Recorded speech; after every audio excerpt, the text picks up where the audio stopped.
Hello friends, भोजनशाला में आपका बहुत स्वागत है। फ्रेंड्स, आज हम कच्चे आम का अचार बना रहे हैं जो कि साल भर तक खराब नहीं होगा और इसे हम बिल्कुल पुराने तरीके से बना करके तैयार करेंगे जैसे हमारे घर की बुजुर्ग बनाती थी। इसमें हम सिरके का यानी विनेगर का भी इस्तेमाल नहीं करेंगे क्योंकि जो पहले हमारे बुजुर्ग बनाया करती थी बिना विनेगर के, फिर भी उनका बनाया अचार सालों साल तक ना खराब होता था ना उसकी खुशबू कम होती थी। बस उसी तरीके से आज हम भी अचार को बनाने जा रहे हैं। तो चलिए इसे बनाना शुरू करते हैं।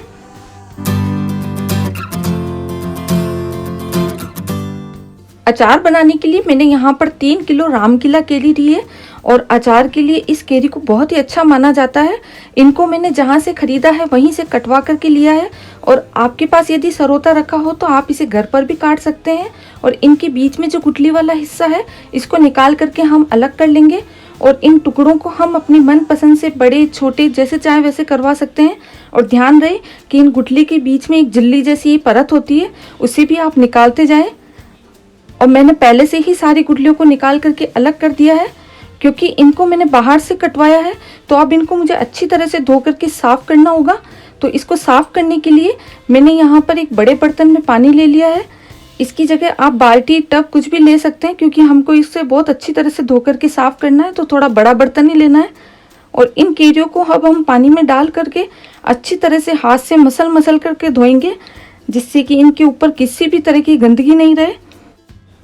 अगर आप केरी घर में काटते हैं तो उसको काटने से पहले अच्छी तरह से 2-3 बार पानी में धो करके उसको 10-15 मिनट के लिए सुखा लें, फिर उसके बाद पोंछ करके इसको घर पे काट सकते हैं।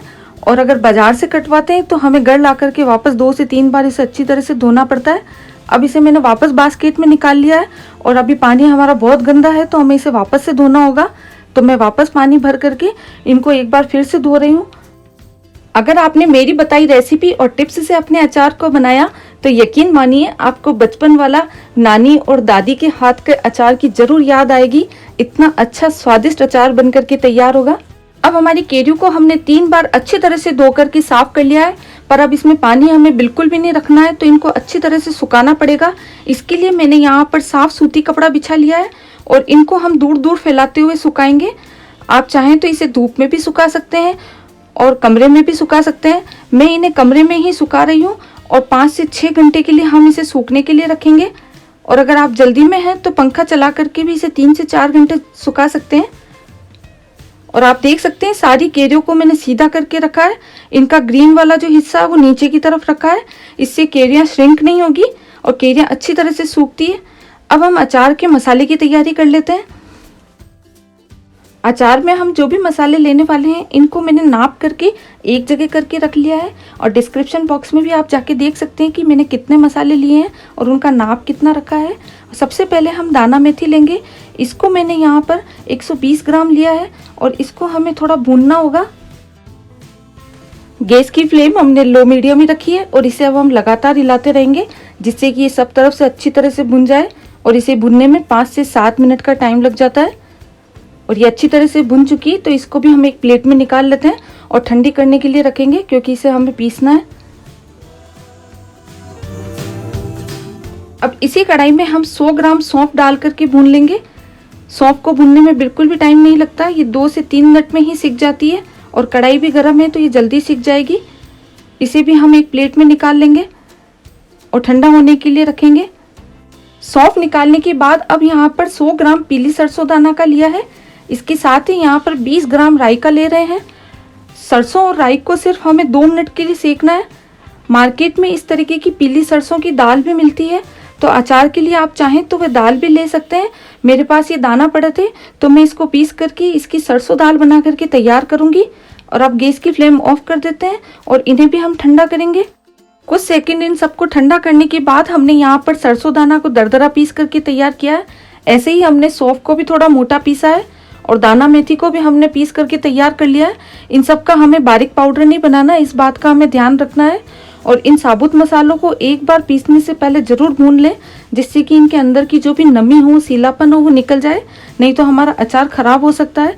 इसीलिए और भुनने से इनकी खुशबू भी बहुत अच्छी हो जाती है जिससे अचार का स्वाद बढ़ जाता है।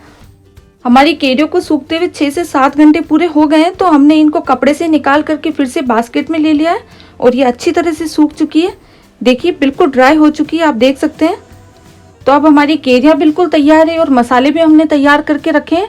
तो अब हम अचार बनाना शुरू करते हैं। तो अचार बनाने के लिए मैंने यहाँ पर एक बड़े साइज़ का बर्तन लिया है, जिससे कि अचार और मसाले आसानी से मिला सकें। और अब इन केरियों को इस बर्तन में ले लेंगे। ध्यान रहे कि अचार बनाते समय हाथ हमारे बिल्कुल सूखे हो, और इसके साथ ही जो अचार में हम बर्तन काम में ले रहे हैं वो भी अच्छी तरह से सूखे होने चाहिए। उसमें किसी भी तरीके से पानी या नमी ना हो, नहीं तो हमारा अचार खराब हो जाएगा, साल भर नहीं चलेगा। और अब हमने जो मसाले बना करके तैयार करके रखे हैं, उन मसाले को हम इनमें मिलाएंगे। तो सबसे पहले मिला रहे हैं हम इसमें सौंफ।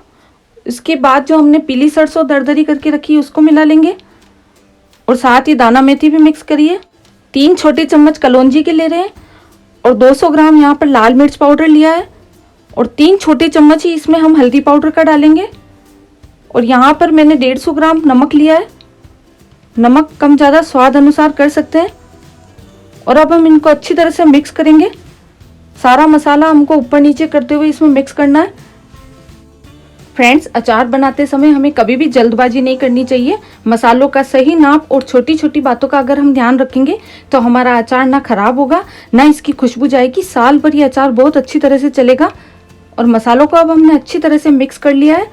अब इन केरियों को मसाले के साथ हमें पूरे 1 दिन रखना है, यानी कि कम से कम 20 से 22 घंटे के लिए हमें छोड़ना होगा। तो इसको रखने से पहले हम इसको साफ सूती कपड़े से बांध देते हैं, जिससे इसमें किसी प्रकार की धूल मिट्टी और गंदगी नहीं जाए। एक बात का और ध्यान रखना है कि इसे हम 4 से 5 घंटे में बीच बीच में हिलाते रहेंगे। और अब इसे हम सूखी जगह पर रख देते हैं। अब इन केरियों को मसाले के साथ पूरा 1 दिन हो गया है, यानी कि पूरे 22 से 23 घंटे हो चुके हैं। अब हम अचार का तेल तैयार कर लेते हैं। तो यहाँ पर मैंने 1 लीटर सरसों का तेल लिया है, इसे पतीले में डाल करके गर्म कर लेते हैं।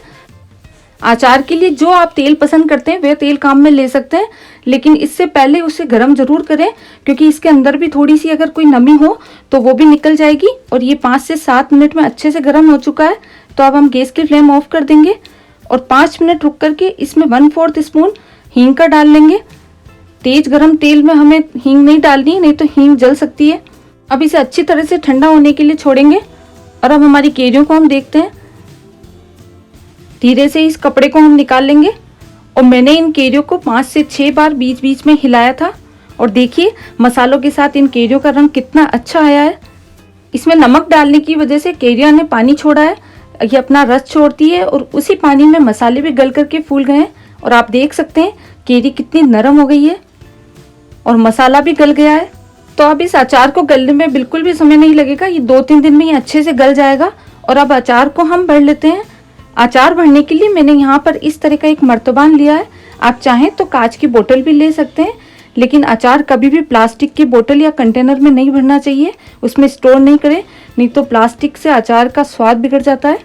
और अचार भरने से पहले बोतल या मर्तबान को अच्छी तरह से सुखा लें।